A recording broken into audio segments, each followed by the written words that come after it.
দেখছেন সংবাদ সারাদিন। জহিতা রয়েছে আপনাদের সঙ্গে।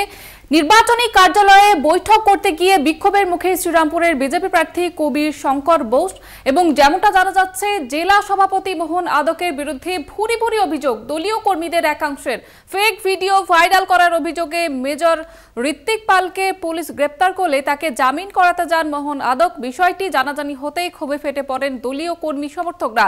খবর পেয়ে প্রচার চলাকালীন তড়িঘড়ি নির্বাচনী কার্যালয়ে বৈঠক করেন কবির শঙ্কর বোস। আর তখনই বিজেপি প্রার্থীকে ঘিরে বিক্ষোভ দেখাতে থাকেন দলীয় কর্মীদের একাংশ। আপনাদের জানিয়ে রাখবো এই ঘটনাকে কেন্দ্র করে উত্তেজনা ছড়ায় ওই এলাকায়। গোষ্ঠী কোন্দলের অভিযোগ অস্বীকার করেছে বিজেপি।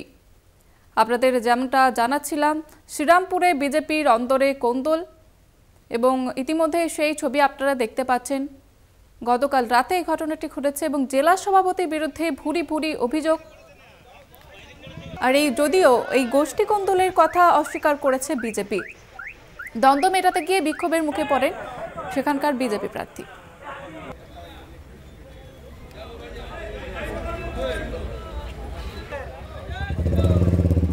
এ বিষয়ে আরো বিস্তারিত জানবো। পাপ্পু সাঁতরা রয়েছে আমাদের সঙ্গে টেলিফোন লাইনে। পাপ্পু, কি অভিযোগ, কি জানা যাচ্ছে ঠিক? দেখো যেটা প্রথমে বলেছি, গতকাল রাতে নির্বাচনী তিনি কিন্তু প্রচার চালাচ্ছিলেন কবির শঙ্কর বোস। হঠাৎই কিন্তু তার কাছে কল আসে যে এরকম একটা ঘটনা ঘটেছে। মূলত যেটা জানতে পারা যাচ্ছে যে মেজর যে ঋত্বিক পাল, যে সুকান্ত মজুমদারের প্রচারের সময় যিনি কিন্তু অ্যারেস্ট হয়েছিলেন, সেই ঋত্বিক পাল আবারও কিন্তু যে অডিও ক্লিপ ভাইরাল হয়েছে তার অভিযোগে তাকে কিন্তু অ্যারেস্ট হন এবং তাকে কিন্তু জেলা সভাপতি জামিন করানোর জন্য যান। এবং তারপরে কিন্তু মূলত কর্মীরা খেপে ওঠেন। তাদের বক্তব্য যে এই যে ঋত্বিক পাল বারে বারে যে অরাজনৈতিক যে কর্মকাণ্ডগুলো করছে, তাদের দলের ভাবমূর্তি ক্ষুণ্ণ হচ্ছে এবং যেহেতু সামনে লোকসভা নির্বাচন, সেক্ষেত্রে কিন্তু একটা গুরুত্বপূর্ণ ভূমিকা পালন করবে এরকম একটা কর্মকাণ্ড। সেক্ষেত্রে তার সাথে না যোগাযোগ রাখা এবং তাকে সাসপেন্ড করতে হবে, এরকম একটা কিন্তু অভিযোগ উঠে আসছিল। তবে জেলা সভাপতি এই কথা গুরুত্ব দিচ্ছিলেন না, তার কারণে তাকে থেকে বিক্ষোভ দেখায়। পরবর্তীকালে সেই দ্বন্দ্ব মেটাতে কিন্তু প্রার্থীকে আসতে হয় এবং প্রার্থী আসার সাথে সাথেই কিন্তু তাকে দিলেও কিন্তু কিছুটা বিক্ষোভ চালায়।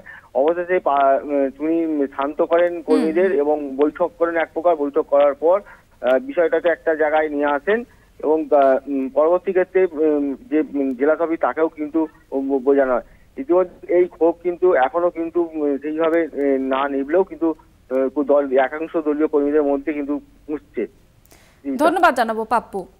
আপনাদের আবারও একবার জানিয়ে রাখবো, নির্বাচনী কার্যালয়ে বৈঠক করতে গিয়ে বিক্ষোভের মুখে শ্রীরামপুরের বিজেপি প্রার্থী কবির শঙ্কর বোস এবং যদিও এই গোষ্ঠীদ্বন্দ্বের কথা অস্বীকার করেছে বিজেপি।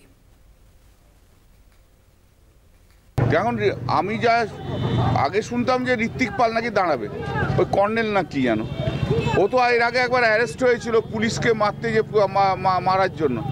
তখন তো শুভেন্দু অধিকারী এসেছিল, ও যখন বেল পেয়েছিল শুভেন্দু অধিকারী বড় বড় বক্তৃতা দিয়ে গেছিল। শুভেন্দু অধিকারী ওর ফেভারে অনেক কিছু বলে গেছিল ঋত্বিক পালের জন্য।